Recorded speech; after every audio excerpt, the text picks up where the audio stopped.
bonsoir. Vous faites bien d'être sur Business 24 Africa. Vous suivez votre émission Intelligence économique. Dans ce numéro, nous parlerons de l'économie du cacao.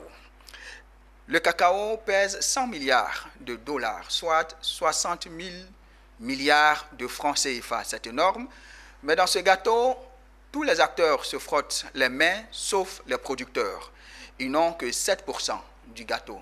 Depuis, la Côte d'Ivoire et le Ghana, les deux plus grands producteurs mondiaux, ont décidé de changer la donne et ils ont fait une trouvaille. Et leur trouvaille, c'est le DRD, le différentiel de revenus décent. Il s'agit de quoi? Il s'agit d'une prime de 400 dollars la tonne de fèves achetée à payer aux planteurs en plus du cours du cacao. Et pour l'heure, l'industrie du cacao n'est pas prête à payer ce DRD et un bras de fer est engagé entre d'un côté la Côte d'Ivoire et le Ghana et de l'autre l'industrie du cacao. Nous en parlons dans ce numéro d'intelligence économique. Que va-t-il se passer? Allons-nous vers une seconde guerre du cacao? Allons-nous vers des affrontements? Quels sont les scénarios possibles? Éléments de réponse dans ce numéro d'intelligence économique. Soyez avec nous.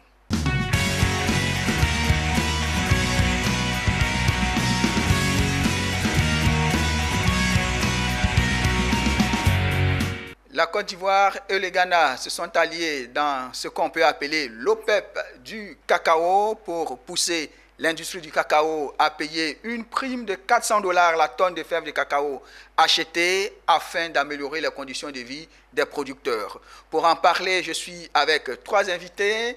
Docteur Alexis Kofi-Yeboah, bonsoir. Vous êtes consultant en intelligence économique et enseignant à l'école de commerce et de gestion ECG ici à Abidjan. Oui, c'est ça. Merci. Également sur le plateau, un professionnel de la filière café-cacao en Côte d'Ivoire, M. Soro Pénard-Tirgué, bonsoir. Bonsoir.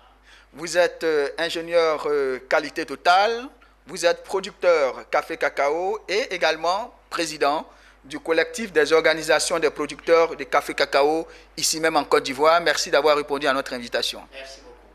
Également sur le plateau, M. Sania Zouzou, bonsoir. Bonsoir, M. Al-Sibaï. Vous êtes spécialiste en intelligence économique et stratégique et également associé au cabinet Competitive Analysis. Merci beaucoup. Alors, M. Soro, le sujet il est d'actualité. Quand on parle de DRD, de quoi s'agit-il concrètement? Merci d'abord de nous permettre d'exposer sur la question parce que, comme vous avez dit, l'économie cacaoyère fait tourner beaucoup d'acteurs, non seulement les pays producteurs, les industriels, mais également tous ceux qui sont intéressés à la consommation de la tablette du chocolat. Le DRD, c'est quoi? Comme vous l'avez dit, c'est le différentiel des revenus décents. Depuis lors, la Côte d'Ivoire et certains pays du monde se sont engagés à produire du cacao énormément et nous avoisinons aujourd'hui des millions de tonnes qui sont déversées sur le marché du cacao. Pour la Côte d'Ivoire, c'est environ 2 millions de tonnes.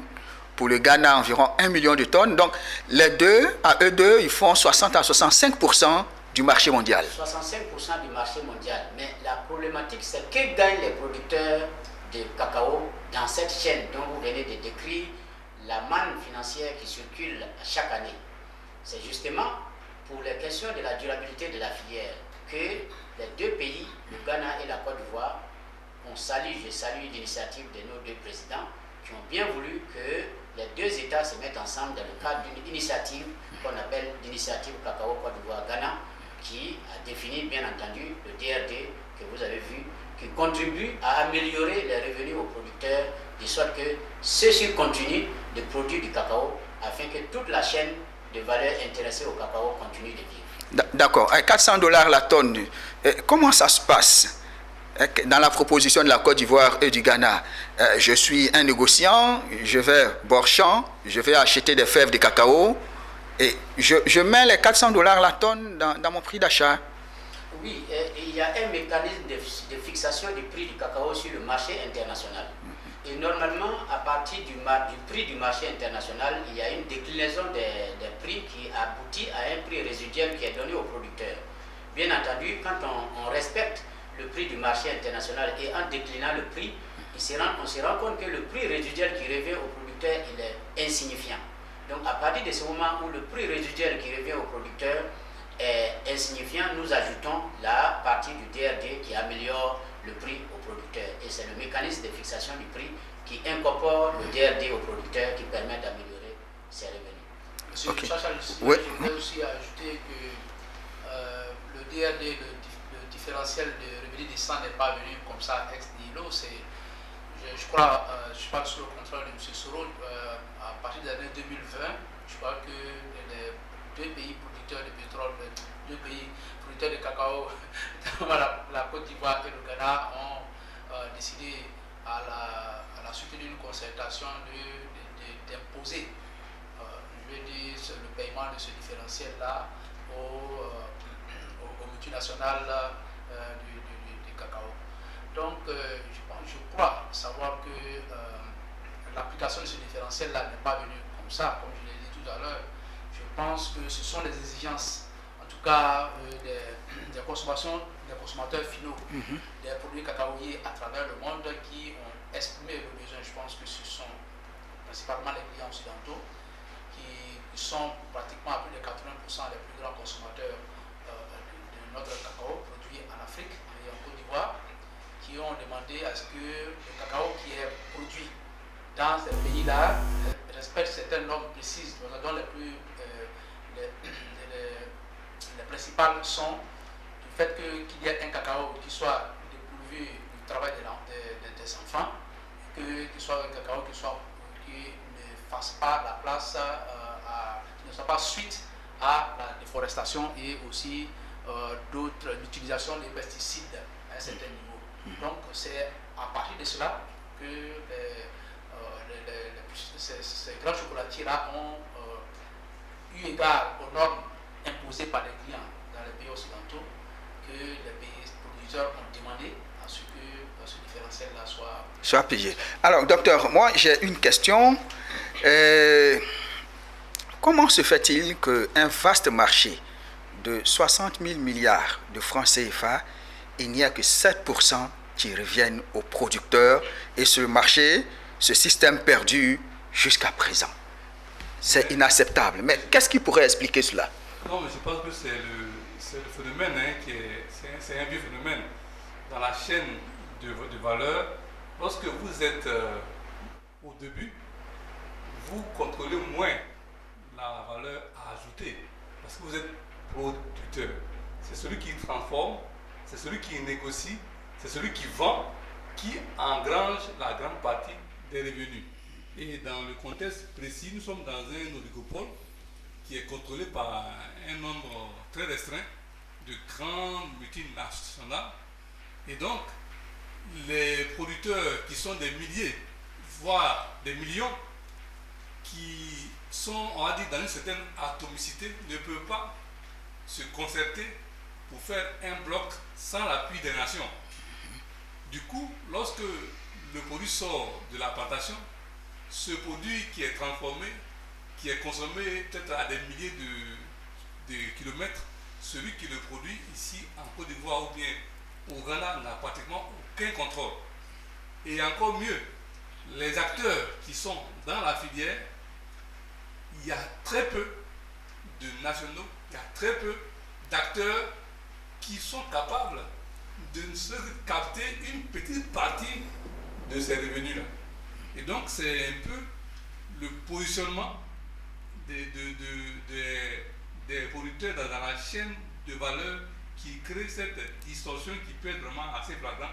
En tout cas, du point de vue des producteurs, on peut dire que c'est inacceptable. Et du point de vue moral aussi, c'est inacceptable. Mais c'est celui qui compte cela aussi ne peut dire qu'il ne comprend pas bien l'économie. Nous sommes dans un marché de spéculation et c'est ainsi que les règles sont faites. D'accord. Monsieur Sandia, dans la tablette du chocolat, c'est donc 7% qui revient aux producteurs. Oui, c'est 7% qui revient aux producteurs. Et permettez-moi tout juste pour que nos téléspectateurs quand même aient une idée. Oui, allons-y. Dans la tablette de chocolat, c'est 44% des revenus qui reviennent aux fabricants, c'est-à-dire aux confiseurs. Et à la suite, 35% reviennent aux fabricants de chocolat, 8% pour les transformateurs et les broyeurs, 4% pour les taxes, le marketing, 2% pour le transport et 7% pour les petits producteurs. 7% de la valeur de la tablette du chocolat. La tablette du chocolat. Monsieur Soro, et ça a perdu depuis 1960, rien ne change. Oui, c'est clair, comme il a décrit, et les données, les études de la Banque mondiale existent. Plus de 50% des producteurs de cacao vivent sous le seuil de la pauvreté. C'est une réalité. Et quand on commence à un moment donné avec ce chiffre qui est intéressant pour tous les acteurs de la chaîne, sauf les producteurs, eux aussi, ils commencent à s'intéresser à la question de la durabilité. Comment ils vont continuer de gagner de façon continuelle ces 100 milliards de dollars? C'est ça le souci. C'est pour ça que les questions de durabilité sont sur la table. Mais à quelles conditions on a une filière qui est durable? À quelles conditions on continue de produire durablement du cacao? La seule condition, c'est de maintenir le producteur dans la production du cacao. Mais comment le paysan est maintenu dans la production? C'est quand il trouve son intérêt, c'est quand il trouve un avantage à y rester. Vous savez que le producteur, il a plusieurs plantations, il fait de l'EVA, il fait du riz, il fait du maïs. Quand il ne trouve pas son compte dans une exploitation, il change. On a vu. Donc, parler de la durabilité de la filière revient à améliorer les conditions de travail, les revenus des producteurs, et c'est de ça qu'il s'agit. Généralement, dans les programmes de durabilité, on ne parle que ces trois aspects qui définissent la durabilité. Il y a le respect de l'environnement, l'économie et le social. Mais on a l'impression qu'on se focalise seulement sur les questions de l'environnement. Il faut respecter la flore et la faune sans se soucier de la personne même qui s'occupe de la production. Et les consommateurs doivent eux-mêmes aussi se lever pour nous aider en tant que producteurs à cela. Puisque eux, ils arrivent à imposer souvent des dictats aux industriels en disant que nous, on veut consommer du chocolat qui est respectueux de l'environnement. On veut consommer du chocolat qui est respectueux de la faune, de la flore. Mais il faudrait qu'aussi, à un moment donné, ils se rendent compte que ces producteurs-là, c'est une forme même d'esclavage qui produit le cacao. Il faut qu'on ait le courage de le dire. Et ceux qui sont plus intéressés à ce qu'on continue de produire du cacao, c'est ceux qui gagnent beaucoup de ces 100 milliards. C'est eux qui doivent améliorer, tirer aujourd'hui les producteurs et les encourager de la production du cacao. Et c'est vraiment déplorable depuis des années, mais nous disons qu'aujourd'hui, vaut mieux tard que rien. La Côte d'Ivoire et le Ghana se sont engagés déjà à plus de 60% de la production. Vous avez suivi l'actualité. Le Nigeria a rejoint l'initiative, le Cameroun aussi. L'initiative. On va contrôler autour de 70% de la production. Et mieux, les producteurs doivent s'organiser à soutenir les États dans cette lutte. Tout à l'heure, on va revenir à l'organisateur de producteurs, mais M. Soro, comment l'industrie du chocolat se comporte vis-à-vis du DRD? Est-ce qu'il s'exécute? Pour le moment, ce que nous constatons, c'est que depuis l'avènement du DRD dans le système, il y a des programmes, il y a toujours des conflits de mévente du cacao. Vous imaginez qu'à l'heure où nous parlons, à l'ouverture de la campagne, la commercialisation est déjà bloquée. L'ouverture de la campagne le 1er octobre, depuis le 1er octobre jusqu'à aujourd'hui en novembre. La commercialisation est déjà bloquée. Et pour vous, c'est dû à la... C'est dû au fait que les industriels sont en train de ruser avec le paiement du DRD. Ok. Ça, il faut le dire clairement. Les gens essaient de contourner par des moyens, par des parfaits, pour ne pas payer le DRD. Nous le savons. Oui, M. Soro, les industriels, certains ont donné leur accord pour payer le DRD. Pourquoi peuvent-ils encore bouder ou boycotter le DRD? Là, est-ce que vous pouvez nous expliquer, que se passe-t-il là? Dans le fonctionnement de la commercialisation, vous avez ce qu'on appelle le différentiel origine, qui est une prime allouée à la qualité selon l'origine du produit. Quand des industriels acceptent la journée de payer le DRD devant les caméras et la nuit, s'en vont demander l'annulation, sinon le baisse à moins, sinon même à un niveau très négatif du différentiel ivoire. À la valeur même du DRD, c'est une façon de refuser le paiement du DRD. Donc on accepte le DRD, mais on demande que d'autres avantages, que d'autres primes soient supprimées. Et du coup, on se retrouve comme si on n'avait pas bougé. Et donc pour vous, c'est ce qui se passe actuellement et c'est ce qui pourrait expliquer. Si, c'est ce qui s'explique parce que quand vous regardez au jour d'aujourd'hui, comment expliquez-vous des gens acceptent de signer des contrats parce que le cacao est vendu par anticipation, il est vendu en avance. Des gens qui ont délibérément décidé de signer des contrats et que jusqu'aujourd'hui, vous suivez l'actualité, ils n'ont pas encore commencé les achats. Ils ne se focalisent que sur les produits qui sont, disons, certifiés. Ces produits certifiés représentent combien de pourcents dans le volume total de la Côte d'Ivoire? Ne serait 15%. 300 000 tonnes sur 2 millions. Oui, allons-y. Permettez-moi tout juste aussi d'apporter une réponse à la question que vous avez posée tout à l'heure. Je pense que dans les revenus du cacao sur le plan mondial, vous avez parlé de 60 000 milliards de francs CFA. La portion congrue qui revient à l'Afrique, je pense qu'il y a des raisons historiques dans un premier temps.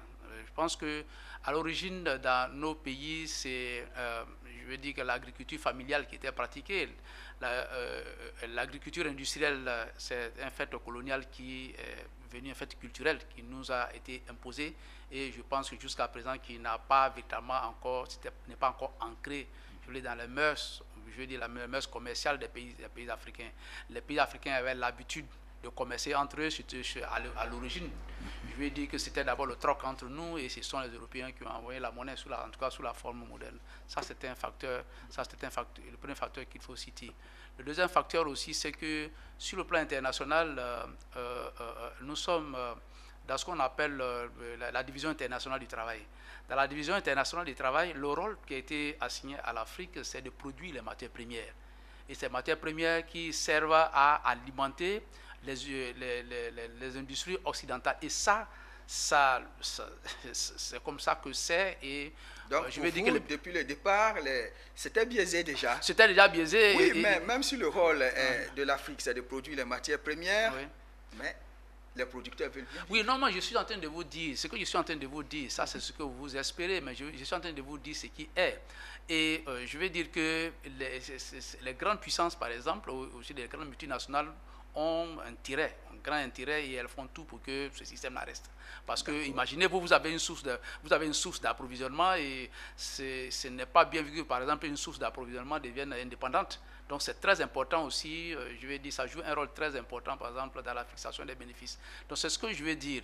C'est véritablement important. Si on veut comprendre pourquoi on se retrouve à cette portion aussi congrue, je parle de on, je parle notamment des producteurs africains, parce que c'est eux, les pays africains, qui produisent environ de plus de 80% aujourd'hui, qui sont aujourd'hui plus de 80% dans la production de cacao aujourd'hui à travers le monde. D'accord, merci M. Sadia. Voilà. Docteur, récemment, il y avait une réunion à Bruxelles des acteurs principaux du monde du cacao. Mais moi, je n'avais pas fini, M. Jean-Charles. Ah oui, oui, allons-y. Non, non, je n'ai pas fini. Oui, je pour répondre à la question, ajouter à ce que M. Soro a dit,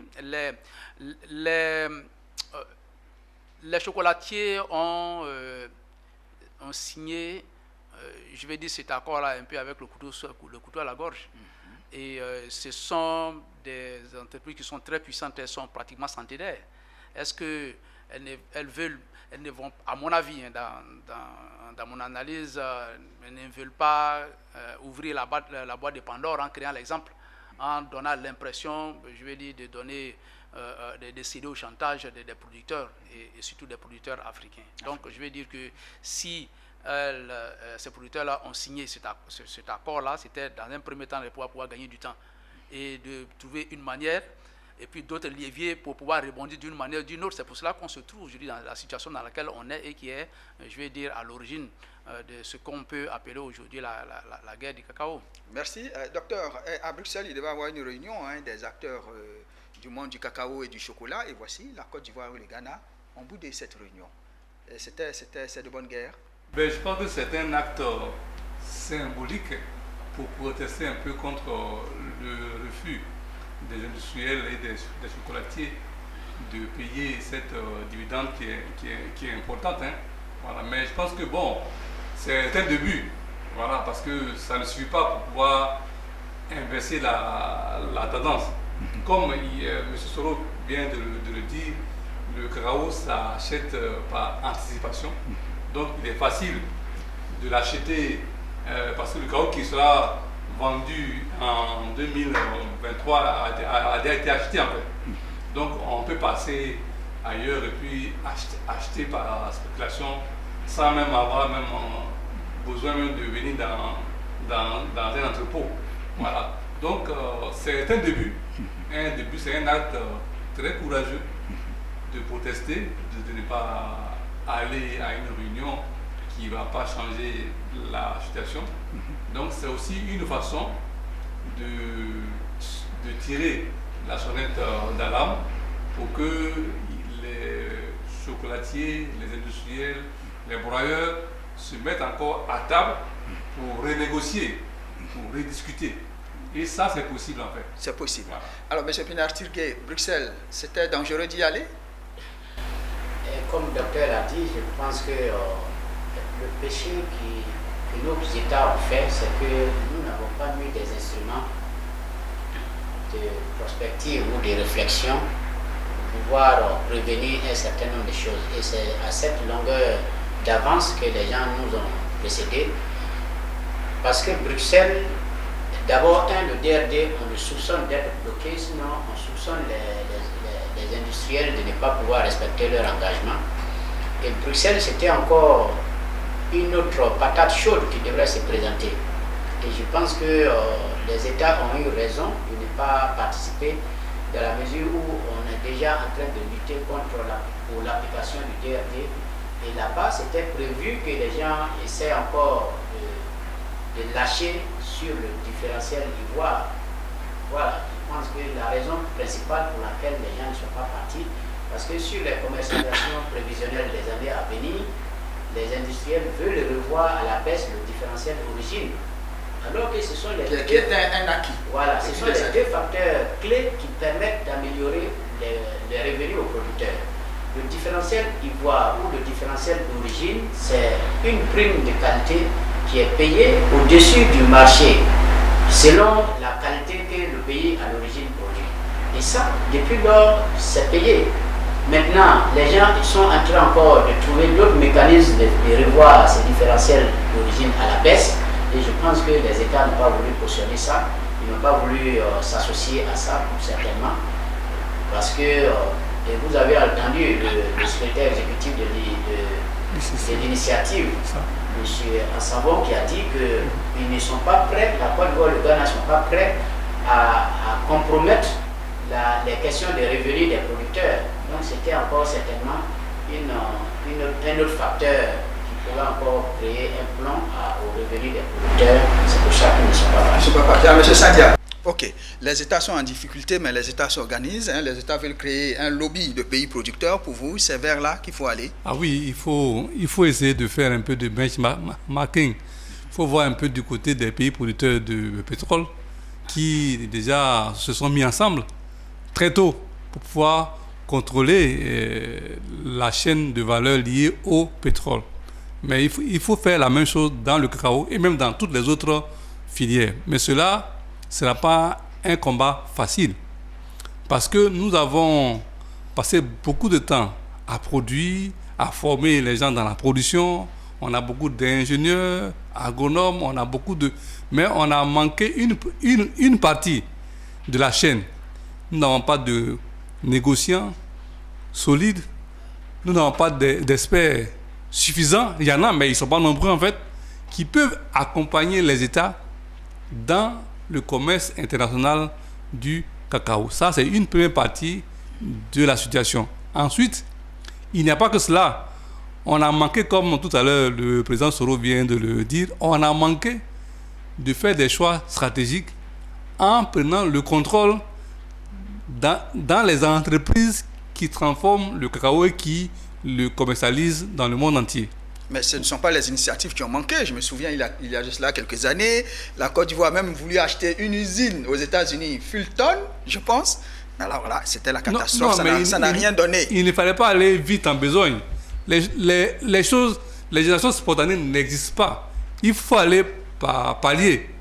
Vous achetez peut-être quelque part, et puis ensuite, petit à petit, vous vous formez, vous comprenez comment la machine fonctionne. En ce moment-là, vous pouvez aller plus loin. Étant donné que nous sommes dans des États où les structures sociopolitiques souvent sont encore en phase de construction, ce n'est pas évident parce que le cacao, dans une certaine mesure, est un produit stratégique.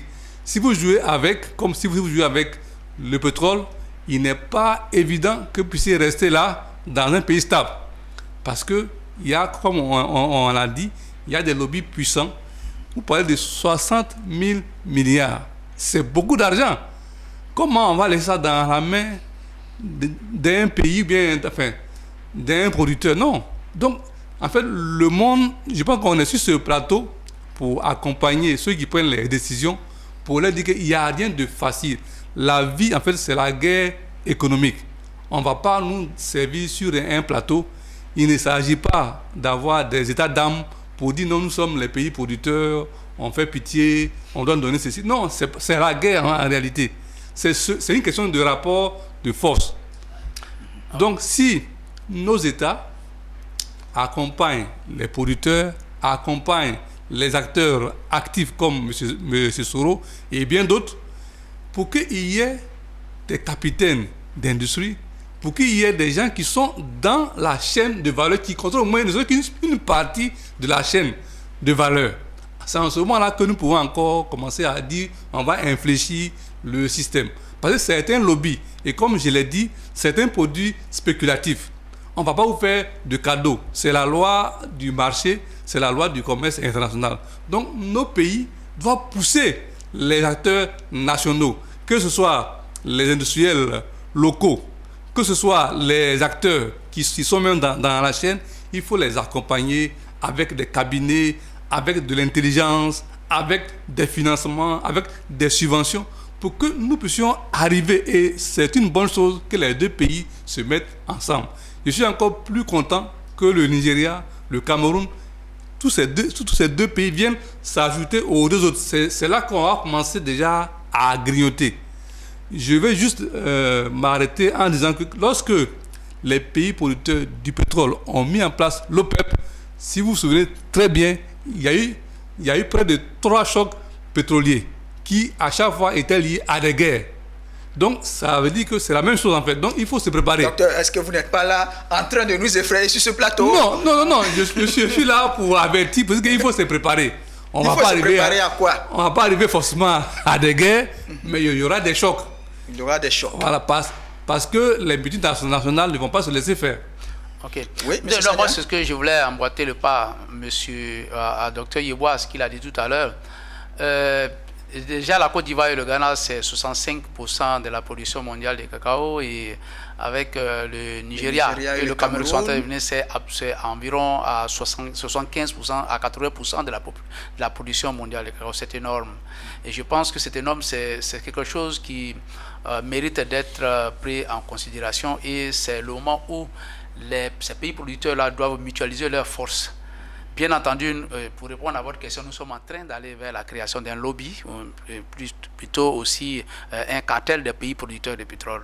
De cacao. Alors là, sur le cartel, le mot cartel renvoie toujours au pétrole.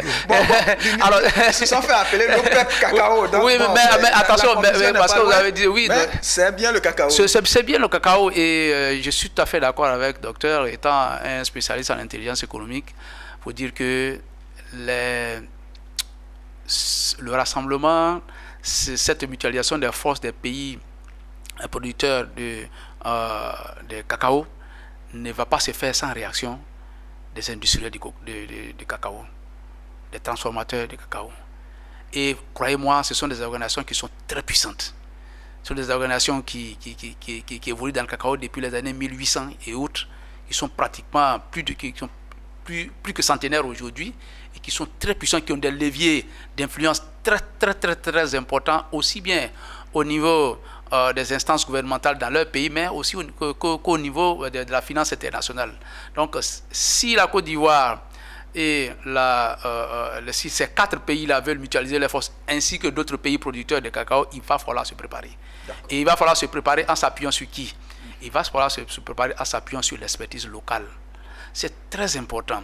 Je vais vous donner un exemple. Lorsque c'est un peu une faiblesse là, on a formé peut-être, l'Afrique a formé beaucoup de cadres aujourd'hui dans bien de domaines d'expertise aujourd'hui qu'il faut pouvoir utiliser. Notamment, vous voyez par exemple, lorsqu'il y a des litiges au niveau, par exemple, des puits de pétrole sur le plan international, etc. C'est chaque fois ce sont des experts occidentaux que les Africains utilisent. Mais un expert occidental qui vient pour intervenir dans un litige en faveur, ou bien par exemple payé par un pays africain, mais bien entendu, il vient forcément en s'adossant sur son pays. C'est la même chose. Si on se décide, si les pays africains producteurs de cacao aujourd'hui décident de se mettre en cartel, il va falloir s'appuyer dans un premier temps d'abord sur l'expertise locale, s'appuyer sur le renseignement et sur le renseignement économique. Ok. Monsieur Soro, c'est une bonne chose que les pays producteurs se mettent ensemble. Oui, c'est une très bonne chose de se mettre ensemble. Ici, s'il s'agit d'un combat, dans cette guerre, s'il devait en avoir, ce n'est pas forcément d'aller vers une guerre quelqu'un doit l'emporter sur quelqu'un d'autre. Parce que là, on est sur un produit qui intéresse tout le monde. Les pays africains ne sont pas d'abord consommateurs de chocolat ou de produits de cacao comme les pays européens, asiatiques et américains. Ça veut dire que pour notre cacao, on a besoin de cela pour continuer de faire tourner la machine de l'industrie du cacao et même de la chaîne de valeur. Donc on a toujours besoin d'eux. Ce que nous demandons dans ce lobbying qui va s'engager là, c'est sur l'équitabilité du commerce. Il faudrait que les partis comprennent que les uns et les autres ont besoin des autres pour pouvoir maintenir la filière dans une durabilité. Il n'est pas du côté des pays producteurs de chercher à éliminer les industries, sinon les pays consommateurs des produits chocolatés. Il n'est pas non plus dans l'intérêt des industries du cacao de chercher à tuer la production. En ce moment, ils n'ont plus de matières premières, ils n'ont plus de produits. Donc on se retrouve dans un schéma où il faut juste que les parties, le gâteau soit partagé équitablement, sinon même de façon raisonnable pour permettre aux différentes entités de continuer de faire vivre la filière. Et je pense que c'est dans cette logique d'abord que les États se sont engagés en se mettant ensemble pour montrer leur force de production et pouvoir négocier avec la partie en face qui est composée des industriels pour leur dire vous avez besoin de notre produit, vous avez besoin de maintenir les agriculteurs dans un état quand même de production décent et puis en retour ils pourront continuer de faire du cacao pour vous. Donc c'est dans cet esprit que l'initiative a été créée. On ne voit pas forcément dans un bras de fer qui tente de venir enlever ou bien sinon éliminer l'autre partie sur le marché. Sinon, en ce moment, l'interprofession de la filière dans son ensemble ne pourra pas fonctionner. Moi, je voulais dire qu'il n'y a pas d'angélisme dans la compétition internationale. Il n'y a vraiment pas d'angélisme. Je pense que pour ceux qui sont de ma génération, et bien, je pense qu'on devrait pouvoir aussi rafraîchir la mémoire de la nouvelle génération. C'est le dernier combat qui a été mené par le président Félix Houphouët-Boigny. On se rappelle qu'à l'époque, dans les années 87 et 88, Félix Houphouët-Boigny, pour pouvoir faire remonter les cours, en tout cas, était très très bas au niveau du cacao sur le marché international, avait décidé de faire de la rétention au niveau de la production. On a parlé d'embargo sur le cacao. L'embargo sur le cacao, de la rétention, mais je pense que le président Félix Houphouët-Boigny, dont c'était, si on peut le dire aujourd'hui avec le recul, le dernier combat aujourd'hui a dû tirer des leçons de ce qui s'est passé. Et finalement, après avoir stocké le cacao et avoir eu des coûts de stockage de cacao, a été obligé de brader finalement, je vais dire, la production. Parce qu'il faut dire une chose aussi qui est très importante, c'est que le cacao n'est pas une matière première très aussi stratégique que le pétrole. C'est-à-dire que c'est une denrée qui est d'abord périssable. Et je pense que... mais, nonobstant le fait que ce soit une denrée périssable, il y a aussi d'autres moyens qu'on ne peut pas évoquer ici sur le plateau ici. Aujourd'hui aussi au niveau des stratèges, de faire en sorte aussi que même si le cacao n'a pas le même caractère aussi éminemment stratégique que le pétrole, qu'il puisse, que les pays producteurs puissent jouer et qu'ils soient beaucoup plus influents qu'ils ne le sont aujourd'hui. Ok, docteur, qu'est-ce qui pourrait se passer quand on regarde, peut-être je ne parle pas des guerres, mais c'est un bras de fer qui est engagé et la Côte d'Ivoire qui a la stratégie de la chaise vide. À chaque fois qu'il y a des grandes rencontres, la Côte d'Ivoire n'y va pas parce qu'elle ne voit pas les pays et l'industrie du cacao aller dans le sens du paiement du DRD. Qu'est-ce qui pourrait se passer? On parle là des scénarios possibles. C'est ça. Je pense que c'est des discussions qui vont certainement se poursuivre. Je pense que, bon, j'ai employé le mot guerre, peut-être que ça effraie un peu les gens sur le plateau, mais je veux dire qu'il n'y a pas de cadeau à se faire. Il y aura surtout des négociations. Et je pense que, comme M. Soro vient de le dire, les producteurs ont besoin de la chaîne de valeur, les consommateurs, les transformateurs, les broyeurs ont besoin aussi de la chaîne de valeur du cacao. Donc il va falloir que les deux parties aillent à la table de négociation. Sinon, aujourd'hui, comme il a dit, à peine commencé la campagne, tout est bloqué. Ce qui veut dire que ça ne profite ni aux producteurs, ni même à ceux qui sont aussi à la tête pour le contrôle. Donc il va falloir que... mais ce qui va se passer surtout, c'est que je pense que les pays africains producteurs de cacao, les pays asiatiques producteurs de cacao, les pays d'Amérique latine et d'Amérique centrale producteurs de cacao vont se mettre ensemble pour essayer d'influencer et de faire infléchir les choses légèrement en leur faveur.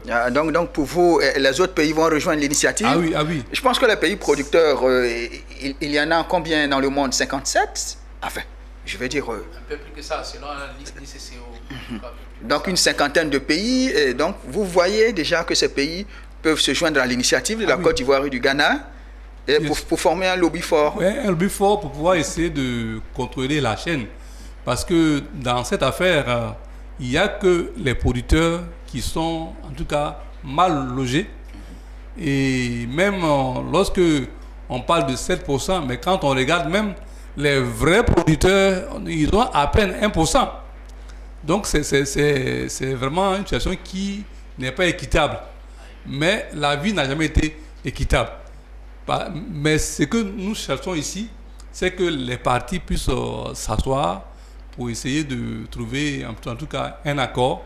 Et je pense que ils vont quand même finir par trouver un accord parce que les États n'ont pas aussi intérêt à ce que la situation soit bloquée. Nos pays ont tellement besoin du cacao, nos pays ont tellement besoin, que ce soit la Côte d'Ivoire ou le Ghana, qu'on peut aussi se permettre de rester dans un bras de fer éternel avec les transformateurs.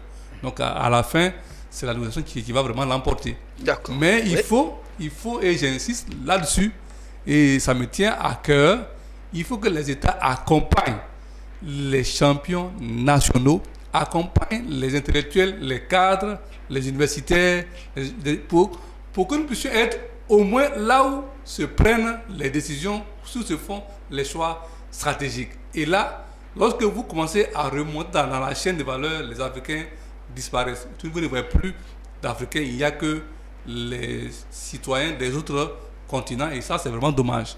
Les États doivent faire en sorte, vous ne pouvez pas imaginer que nous soyons le premier pays producteur de cacao au monde. Il n'y a pas d'université de cacao en Côte d'Ivoire. Il n'y a même pas une école dédiée au cacao en Côte d'Ivoire. Et ça, ce sont des choses qui sont inacceptables en l'an 2000. Je pense qu'à l'université des Dalois, il y a un master qui sera bientôt mis en place. Je pense... tu vas parler du négoce. Bon, on espère qu'après 60 ans, maintenant, on pense à ça. Mais il n'est jamais trop tard pour bien faire. Alors, M. Sandia, les pays, la Côte d'Ivoire a décidé de transformer une bonne partie de ses fèves. Et pour vous, c'est l'un des scénarios possibles? Oui, l'un des scénarios possibles, c'est la transformation des fèves. Je pense que la Côte d'Ivoire s'est donné pour objectif de faire la transformation de moins 50% de sa production en cacao d'ici de 2030, je crois très bien 2025 ou 2030. Et je pense, à mon avis, qu'elle est sur la bonne voie, elle est en train d'y parvenir. le plus important, c'est si transformation doit se faire, il faut, comme je le disais tout à l'heure, le faire en s'appuyant sur les champions nationaux. C'est très important parce que le fait de s'appuyer sur les champions nationaux, ça crée de la valeur. Et je pense que c'est véritablement important. C'est un facteur important qu'il faut prendre en charge. Autre chose aussi, autre scénario possible. Oui, autre chose aussi, il faut dire que depuis un certain temps, quand même, comme on le remarque, c'est assez faible, on ne le voit pas. Il y a quand même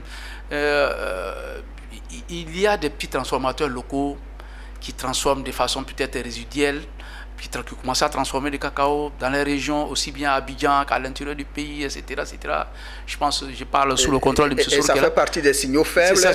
Pour vous, ça peut donner quelque chose. Ça peut donner quelque chose si ces transformateurs, déjà avec les moyens rudimentaires qu'ils ont déjà, ils réussissent déjà à fabriquer des tablettes de chocolat. Bon, la question maintenant de la vente est un challenge pour lequel on doit tous travailler. Malheureusement, les gens veulent tous travailler seuls. Donc, il faut pouvoir s'ouvrir vers d'autres compétences pour aller vers la commercialisation.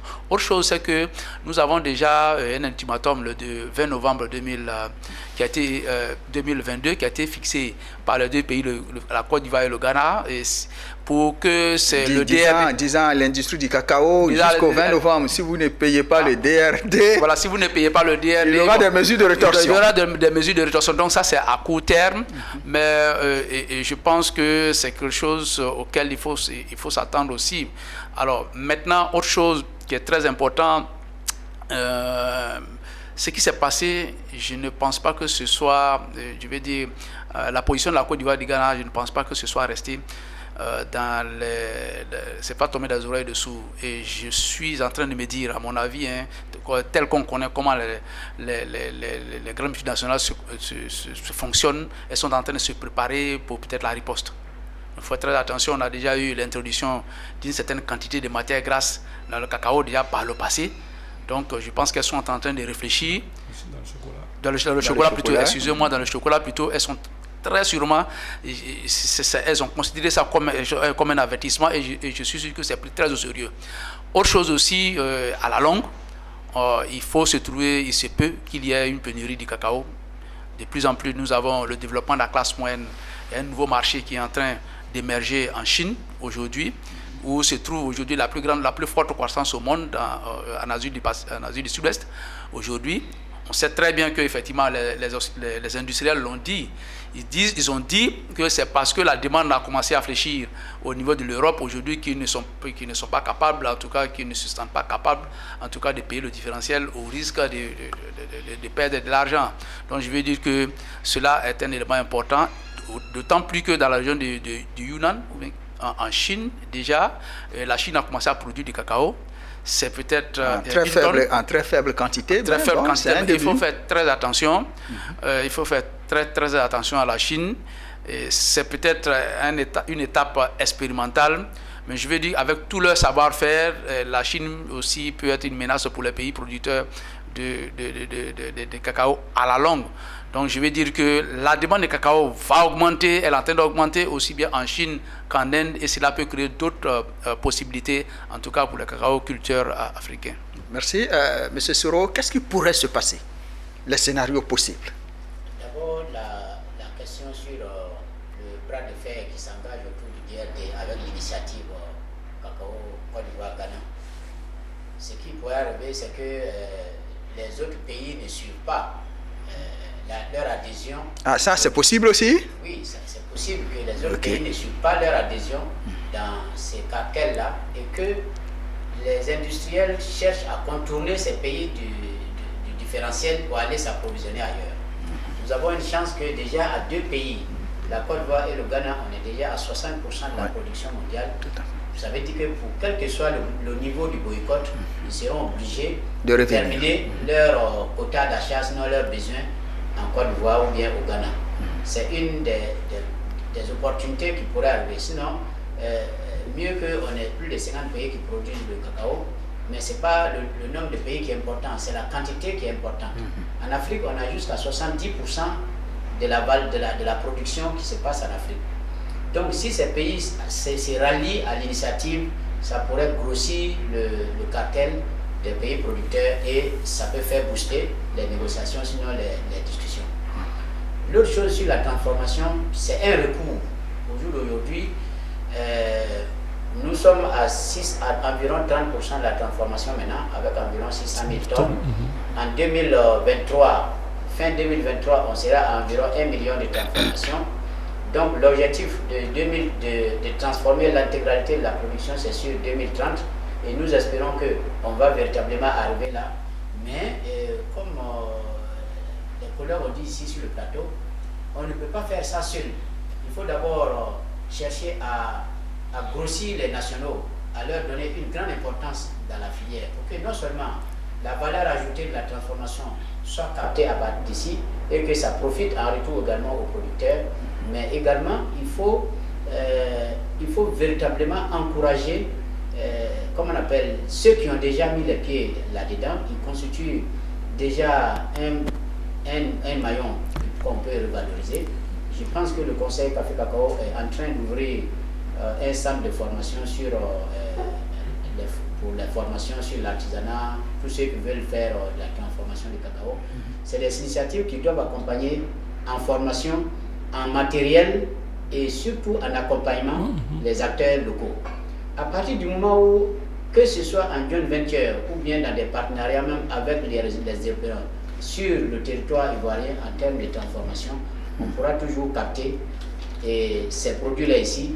Et puis nous échapper un peu au chantage qui est autour de cette histoire de si on ne vous paye pas le produit, on sait que c'est un produit périssable, ça va se décomposer, vous allez avoir sur le dos les producteurs qui vont commencer à gréver. À partir de ce moment-là, il va avoir la mévente, et s'il y a la mévente, ça va créer le déséquilibre entre l'offre et la demande, et bien entendu, vous serez obligé de baisser vos gardes pour que les gens prennent le produit à leur prix. Et c'est ce scénario qu'il faut éviter en prenant déjà les dispositions de la transformation pour que d'ici les 30 années, les 20 ou les 15 années à venir, on puisse véritablement capter les ressources humaines, sinon la valeur ajoutée du produit. Merci beaucoup. Notre mission tue à sa fin en 1 minute. Monsieur Sadia, la guerre du cacao aura-t-elle lieu? En 1 minute. La guerre du cacao aura lieu, je pense, mais elle ne fait que commencer. Docteur, la guerre du cacao aura-t-elle lieu? Je pense que cette guerre a déjà commencé. Et comme les pays, je ne peux pas imaginer qu'un pays qui produit 60% ne peut pas avoir la bourse du cacao sur son territoire. Donc nous devons faire comme les Asiatiques au niveau du caoutchouc. La bourse du caoutchouc se trouve à Kuala Lumpur parce que c'est là-bas que se trouve la plus grande production. Et ça, ce sont des éléments. Il faut un travail, ça ne se fait pas du jour au lendemain. Il faut que nos pays se mettent au travail, qu'on change les systèmes pour qu'on puisse contrôler un peu la chaîne. Merci. Président Pénard Tirgué, la guerre du cacao aura-t-elle lieu? Tous les ingrédients pour que la guerre ait lieu sont réunis. Nous souhaitons qu'elle n'ait pas lieu, mais à l'impossible, dans l'intérêt des producteurs de cacao, si cette guerre a lieu, les producteurs eux-mêmes seront obligés de se joindre à la guerre. Ce n'est pas notre souhait. Nous, notre souhait, c'est que les pays puissent s'entendre avec les industriels du cacao pour le bonheur de tous les acteurs et pour les meilleures conditions de vie des producteurs. Ça nous fera plaisir. Merci beaucoup. Merci, chers téléspectateurs. Notre émission est terminée. Nous parlions du bras de fer entre l'initiative Cacao Côte d'Ivoire, Ghana d'un côté et l'industrie du cacao de l'autre. Les deux producteurs mondiaux du cacao veulent pousser l'industrie du cacao à payer la prime de $400 la tonne de fèves achetée à verser aux planteurs. Et depuis, le bras de fer est lancé. Nous en parlions avec M. Soro Penatirgué. Il est président du collectif des producteurs de café cacao, également M. Sadia Zouzou, spécialiste en intelligence économique et stratégique, et Dr Alexis Kofi Yeboah, il est consultant en intelligence économique et enseignant à l'école de commerce et de gestion ECG ici à Abidjan. Merci de nous avoir suivis, nos programmes se poursuivent.